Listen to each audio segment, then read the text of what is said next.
despite their millions, despite the billions, despite the oil and all the natural resources which they have, they do not have a single university that can produce a single intellectual mind. What do they do instead? They bombard the poorest Arab nation, Yemen. What is wrong with these people that they are tearing families apart? These two mothers are in danger of being deported. And that is not okay, and that is why we're here, because we won't stand for that. Hello, my name is Stanley Heller. Welcome to The Struggle. The Struggle is shown on over 30 cable stations from Maine to New York City, on the internet at thestruggle.org. In Woodbridge, Connecticut, a wonderful new museum has opened, the Palestine Museum US. It's full of first-class artwork, paintings, and photographs. It's been reviewed on sites as varied as ArtNet and the New York Times. It's free admission and open Sunday afternoons, and it has a nice room for lectures. On Sunday, the 17th of June, Mazin Qumsiyeh will be speaking. Qumsiyeh is a scientist and activist and director of the Palestine Museum of Natural History in Bethlehem, Palestine. He's the former vice president of our Middle East Crisis Committee, which makes this The Struggle TV show its project. Qumsiyeh will be speaking at 4 p.m., but certainly come early to see all the great artwork. Qumsiyeh also will be speaking at other venues. Go to thestruggle.org for details. On this program, we've repeatedly asked the question, who is making the guns that are shooting the Palestinians in Gaza and elsewhere? We've been asking Chris Kalloy, CEO of Sturm Ruger of Fairfield, Connecticut, how many of his Rugers are being sent to the Israeli army. In answer to our emails and our letter, we've received only silence. As you can see on our website, the Middle East Crisis Committee has asked federal and Connecticut political leaders to investigate the Ruger Company. To bring this matter to public attention, we'll be carrying signs and banners on Monday, June 18th in a walk of protest starting at 1 p.m. Please join us. For details, go to thestruggle.org. How do we build a movement to oppose the hideous Saudi-US war on Yemen? Well, one day is to work with existing organizations. On Friday, June 22nd, the Baki movement will lead a protest of perhaps thousands of people in front of the Saudi embassy in Washington, D.C. Their major theme continues to be protest of the regime's destruction of memorials at grave sites. But they also oppose the arrest of the Saudi feminist leaders and the regime's terrible bombings in Yemen. Speakers on the 22nd include these members of the Coalition to End the U.S.-Saudi Alliance, Ali Musfi, Ali Al-Ahmed, and Medea Benjamin. The rally is billed as going on from 2 to 6 p.m., though I understand the speeches will start at 3. At some point, there'll be a permitted march to the White House. I interviewed Ali Musfi, a Baki activist, and he said non-Muslims, feminist contingents, and anti-war folks would be quite welcome. Now here's a bit of video from last year's protest. 1, 2, 3, 4. Saudi family no more. 1, 2, 3, 4. Saudi family no more. Saudi Arabia, despite their millions, despite the billions, despite the oil and all the natural resources which they have, they do not have a single university that can produce a single intellectual mind. What do they do instead? They bombard the poorest Arab nation, Yemen. There's one child every 10 minutes who dies from a preventable disease or cause in Yemen. I do not care whether a child is killed by Bashar or by Saudi or by ISIS or by Nusra. What bothers me is that a child is being killed for no reason except to feed the ego of other men. And therefore, when we stand here today protesting for Baqi, we are not simply asking for the rebuilding of bricks and mortars, but we are asking for the reinstatement of morals, principles, ideas, ideals, and an ideology which will raise our intellectual minds. Now to a Democracy Now! Report about the increasing war against Yemenis, with an attack now against a major city, a city in Yemen the size of Boston. This is Democracy Now!, democracynow.org, the War and Peace Report. I'm Amy Goodman. We begin today's show in Yemen, where a coalition led by Saudi Arabia and the United Arab Emirates has launched an all-out offensive against the key port city of Hodeidah. The offensive is expected to be the biggest battle in the ongoing three-year war between the U.S.-backed Saudi-led coalition and Houthi rebels. The war has already killed 15,000 civilians, sparked the world's worst cholera epidemic, and pushed the country to the brink of famine. Humanitarian groups have warned the offensive could be a catastrophe for 250,000 civilians living in Hodeidah and for the rest of Yemen, which is highly dependent on aid that travels through the port. The World Health Organization estimates 8.4 million people in Yemen already face pre-famine conditions. The offensive comes just days after the U.S.-backed Saudi-led coalition bombed a new Doctors Without Borders cholera clinic in Yemen's northwest Abs region. On Tuesday, I spoke with Democratic Congressmember Ro Khanna. He represents Silicon Valley in California. He recently co-authored a bipartisan letter calling for Defense Secretary James Mattis to help prevent an attack on Hodeidah. I asked Congressman Khanna to lay out his concerns. It would just be a catastrophe of civilian casualties. An attack on Hodeidah would mean thousands and thousands of women and children and civilians would die. Second, the port of Hodeidah is the only place right now, for practical purposes, that food and medicine can get into Yemeni civilians. So this is, one would think it just should be common sense that the United States and the international community would be doing everything in our power to keep that port open. In the past, even Ambassador Nikki Haley has talked about the importance of that port for civilians. And it would be really a dereliction of our own values to not do everything in our power to stop that attack and do everything in our power to stop refueling the Saudis from their bombing campaign in Yemen. What do you know about this Doctors Without Borders cholera clinic that the Saudi regime just bombed? They said they gave their coordinates to the Saudis. We have heard this so many times before in other places, for example, in Afghanistan.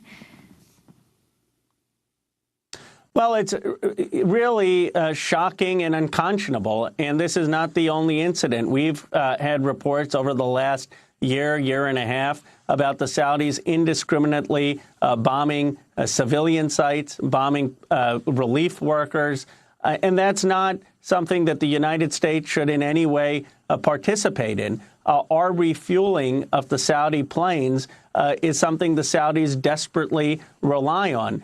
We started doing that as a sop to Saudi Arabia when we did the Iran deal. We thought, okay, we're going to do this Iran deal, and the Saudis are insistent on this, so let's provide some assistance. It was a mistake. I don't think anyone would have anticipated the level of humanitarian catastrophe in Yemen. It's important to understand that this is not a counterterrorism operation in Yemen against al-Qaeda. This is an active interference in the Saudi efforts to bomb the Houthis and engage in a civil war. So the United States needs to stop our role in furthering the Saudi efforts, and we certainly need to do everything in our power to stop the Saudis from attacking the port of Hodeidah. Congressman Khanna, the Wall Street Journal is reporting the Trump administration is weighing a request by the United Arab Emirates to expand the U.S. role in the war in Yemen by providing direct assistance to the impending offensive against the port city of Hodeidah. So you're talking about, Saudi Arabia, United Arab Emirates. These are the countries also that particularly Jared Kushner, President Trump's son-in-law, senior advisor to President Trump, is very close to. What does this direct assistance mean? And how is this happening without congressional approval? Well, there's been, candidly, a lack of transparency by the Trump administration. In the past, when Secretary Mattis has testified to the Armed Services Committee, on which I sit, he has been very clear that our efforts in Yemen are largely limited to counterterrorism operations against al-Qaeda, and that he has said that the United States does not have an active role in assisting the Saudis in their fight against the Houthis. But then we are hearing reports that is not true, and that they're considering expanding our aid to the Saudis, not because of counterterrorism interests, but really because of the civil war, which is a proxy war with Iran. And so that is what prompted several of us to write Secretary Mattis a letter. At the very least, we need transparency from the administration about our objectives in Yemen. They are relying on the 2001 AUMF, authorization of force, which allows us to go after al-Qaeda or its affiliates anywhere in the world. That was overly broad. But even under that authorization of force, there is no authority to go after the Houthis, and the administration just needs to be far more transparent. And we're going to demand transparent answers from Secretary Mattis and others. About the United Arab Emirates. It's United Arab Emirates and Saudi Arabia. What is the U.S. interests in both of these places? Well, we see them both as allies, candidly, to contain Iran. And this type of balance of power politics has gotten us into a lot of problems in the Middle East. And unfortunately, we're continuing the same type of thinking, saying that we need to ally with countries that may be a check on Iranian expansion. Unfortunately, the administration has continued down that path of thinking without any authority from the United States Congress. But the first step is to really understand what our involvement and role is in Yemen. The administration has been very coy about admitting that we're actually aiding the Saudis in a proxy civil war, aiding the United Arab Emirates in a proxy war in Yemen against Iran, because they know that has absolutely no authorization by Congress. And talk more about this for people who are not familiar with the U.S. role. Why the U.S.? Is it all involved in this on the side of Saudi Arabia? Now, under Obama, for a period, they were directly assisting. Then, as you pointed out, they put some limitations on that assistance. If you could explain what that was and what caused that, and then how Trump himself is responding. Do you think he has any understanding of what's happening in Yemen? With, I mean, not even to mention the deaths, something like 15,000, but talking about just people afflicted with cholera, the worst situation in the world. Over 1 million Yemenis are suffering from cholera. The Doctors Without Borders clinic was a cholera clinic. Well, you're right to point out the humanitarian catastrophe. I mean, this is the single worst humanitarian crisis in the world. And unfortunately, in this case, unlike in Rwanda in the past or in Bosnia, the United States has had a role because we initially provided aid to the Saudis and we continue to refuel their planes. The reason for our aid to the Saudis was as a balance to our supporting Iran with the Iran deal. We were negotiating with Iran to have the Iran deal. The Saudis complained to the Obama administration at the time, saying we feel insecure with the normalization of the relationship with Iran.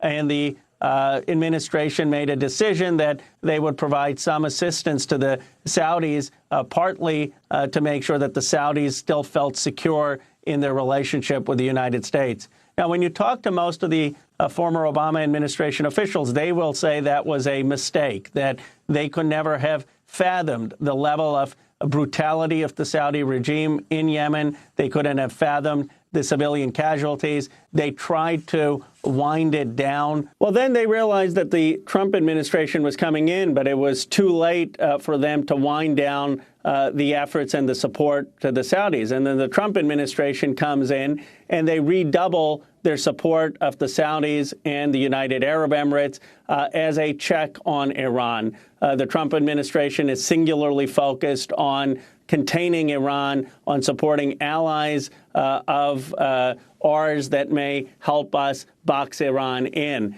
And so the administration has doubled down on aiding the Saudis in this catastrophe and with a huge civilian loss of life. Democratic Congressmember Ro Khanna of California to hear.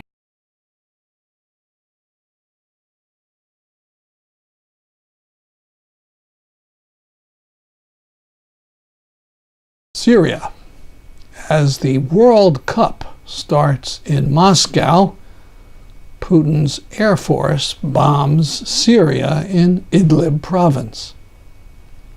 In one bit of good news about Syria, the Trump administration has unfrozen the U.S. money that goes to the White Helmets rescue workers.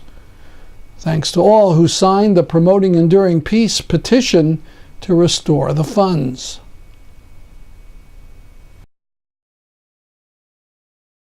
And as the issue of Jeff Sessions and his Justice Department ripping away immigrant children from their parents becomes a national shame, more of the protest rally in Hartford, Connecticut. Another important organization is Constanza, who's with Hartford Deportation Defense. Let's give it up for Constanza! I'm here representing Hartford Deportation Defense Group, un grupo de vecinos de Hartford, Defensa Comunitaria. What we're doing is getting together and trying to figure out how to respond to the violence and the terrorism that our immigrant community is experiencing every day in Hartford and in Connecticut. So we're working with other organizations. We're part of CIRA. We're talking to different organizations across the state, but the most important thing is that we are here in Hartford, in our own city, taking a stand against this violence. That is so important. Like Alok was saying, this is happening right here to our people, to our families, to our neighbors. So it's so important to support in any way you can. And thank you for coming here today, and let me know if you want to get involved in any way. There's people working.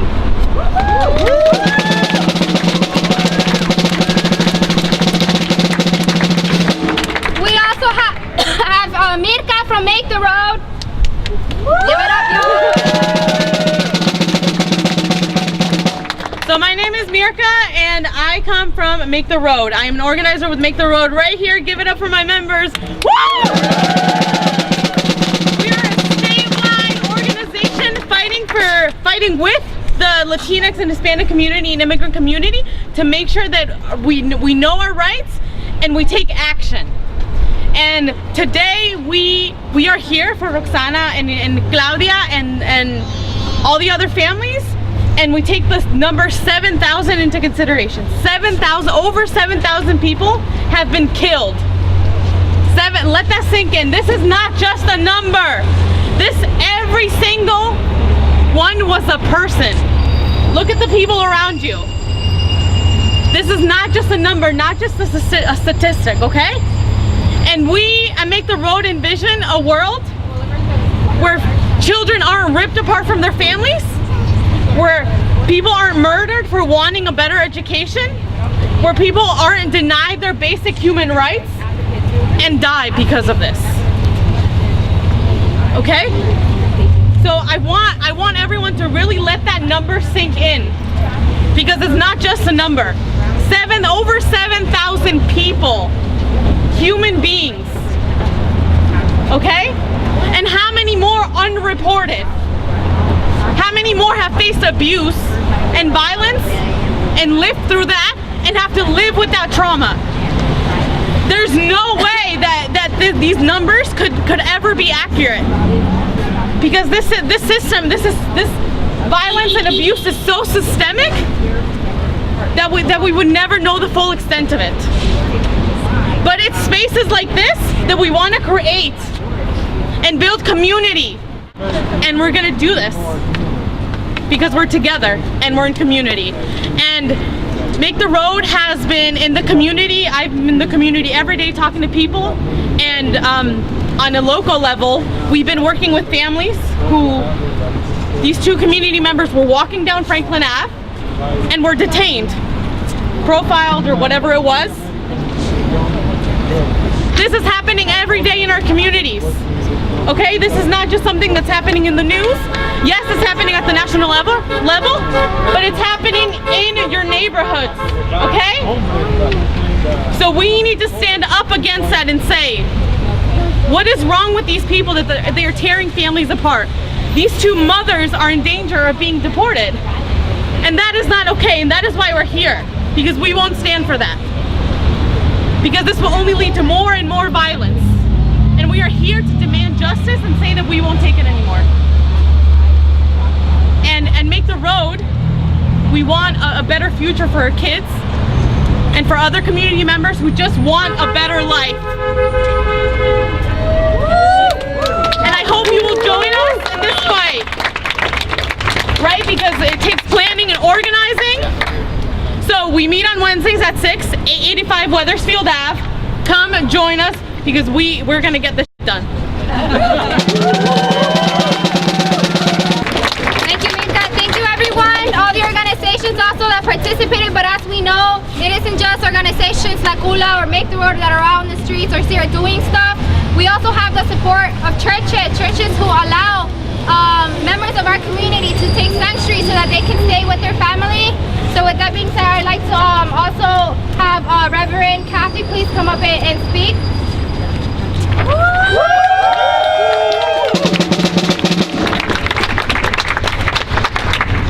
I'd like to invite us into a spirit of mourning and grief and prayer, whatever that means for you. Feel your feet on the ground. Whatever a praying or meditative stance is, I invite you into that place. And let us say their names. Claudia Gomez Gonzalez, let's say her name. Claudia Gomez Gonzalez. And Roxana Hernandez. Roxana Hernandez. Keep repeating after me. Let the best which was in them. Let the best which was in them be renewed in strength in us. be renewed in strength in us.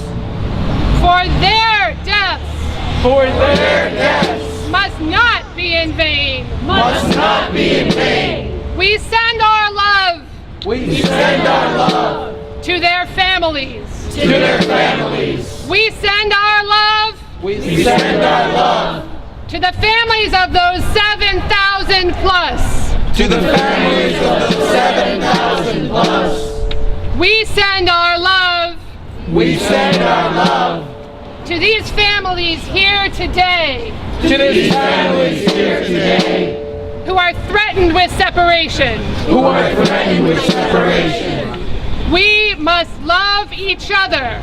We must love each other. We must mourn together. We must mourn together. And we must fight like hell. And we must fight like hell. So may it be an amen. So may it be. Amen. Amen.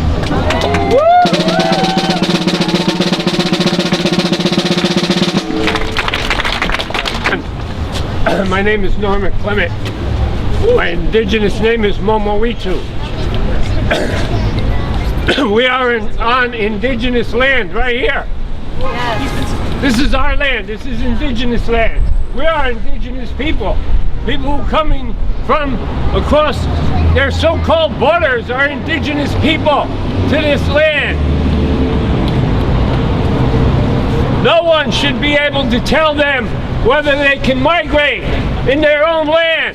As these signs say, there are no illegal people on stolen lands. number that we hear is 7,600, but that number is so much higher. This has been happening for hundreds of years in this country. Yep. Yeah. I just went to a movie last night that told the story of my father's people and how they pushed the kids into foster homes, into white homes, so that they would take their indigenous out of them. They could not speak their languages. They were under punishment to speak their languages. Us as indigenous people have lost that culture, a lot of us. All indigenous people and all of our allies must band together to put an end to this white supremacy that is killing all of us.